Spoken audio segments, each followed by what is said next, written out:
HOA police. Open this door right now, or we'll tear this whole family apart. The sound hit like a grenade in the quiet, shattering my midnight peace.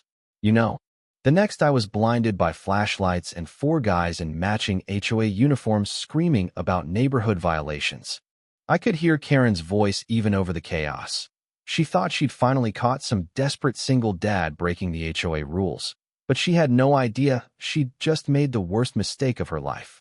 Because someone in that house was still awake, and he only needed seconds to ready his bow. Yeah, that happened. But the craziest part? The story doesn't end there. Not even close. My name's Ryan Beckett. 6 months back, I honestly thought I'd found paradise. After losing Lisa in a car wreck and spending 3 years raising my son, Ethan, solo.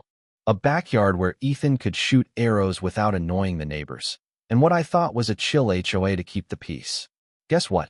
Never trust an HOA just because they say community a lot. Now, Ethan was a prodigy before Lisa died. The kind of kid who could put 3 arrows through a dime at 50 meters. Easy. After the accident, he quit competitions, said the calm was gone.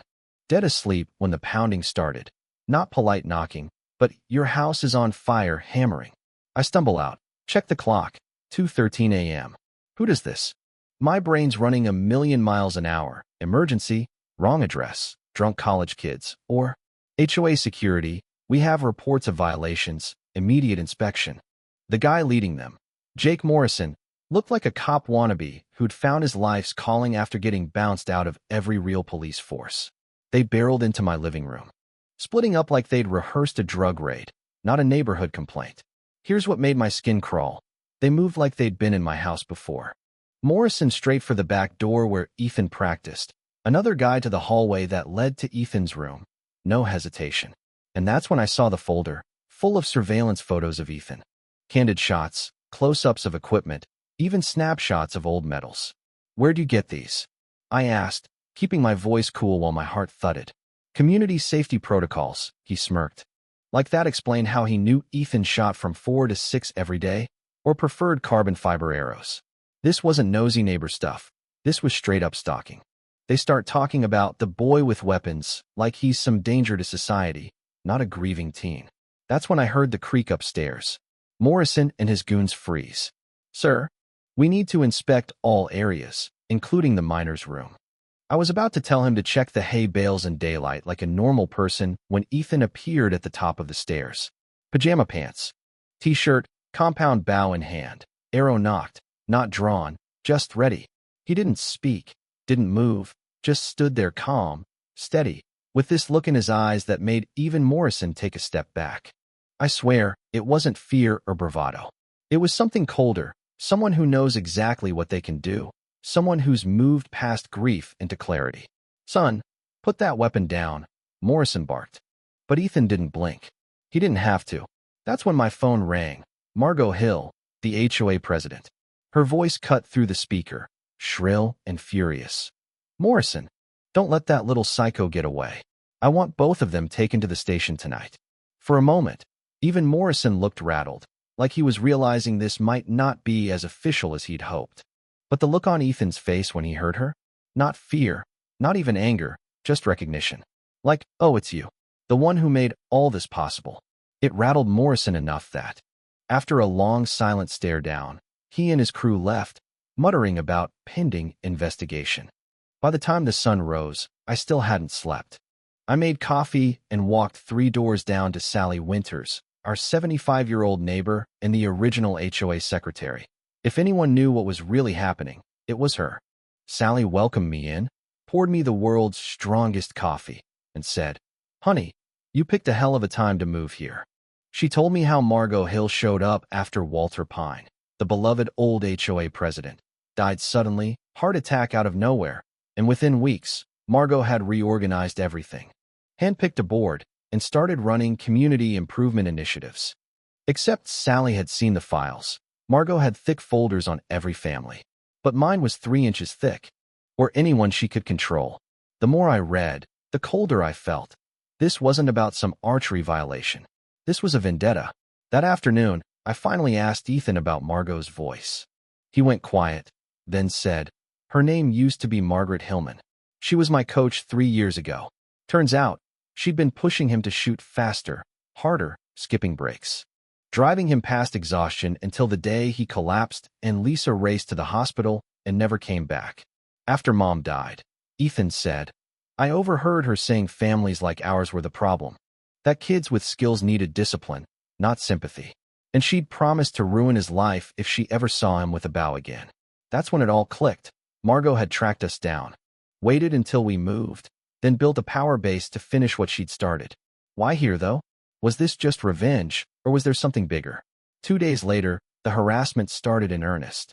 A notice for improper storage of archery equipment, then one for the grass height, then 7 citations in a week, one for our mailbox angle. But the worst was when Ethan found doctored photos of him shooting at targets that had been manipulated to look like human silhouettes, left on our back deck. Then Ethan brought me a video he'd recorded, a man with pro camera gear, Jake Morrison, photographing our house from the woods for hours. It wasn't random. It was organized, systematic. Psychological warfare, plain and simple. Ethan, once so confident, started hesitating. Archery became a source of anxiety, not peace. Your mom wouldn't want us to run, I told him as we watched the sun set. But I also promised, never again would I let anyone hurt him like that. The next morning, Margot held an emergency HOA meeting. 60 people showed up. And she'd prepared a full presentation, edited videos, testimonials, charts. She spun Lisa's death as proof that kids with military-grade weapons endangered everyone. I watched neighbors who used to wave at us look away, whisper, judge. The vote wasn't even close. Dangerous hobbies were banned, and we had a month to comply or face legal action. Walking home felt like Lisa's funeral all over again. But Ethan wasn't done. Dad, I've been recording things, too, he said, showing me footage of late-night meetings at the HOA office. Cars with out-of-state plates, Margot meeting shady men. I started digging. Turns out, at least 12 communities across 3 states had been taken over in the same way. A former resident named Tommy Chin reached out. It's a coordinated effort, he told me. Drive people out, buy up properties, profit. And, more chilling, the same security companies, the same legal firms, kept popping up. Walter Pine, our late president, had figured it out, too. His last email showed he was close to exposing them when he died.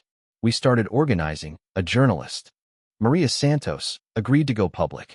But Margot struck first. A deepfake video hit the internet. Ethan confessing he'd caused his mother's death.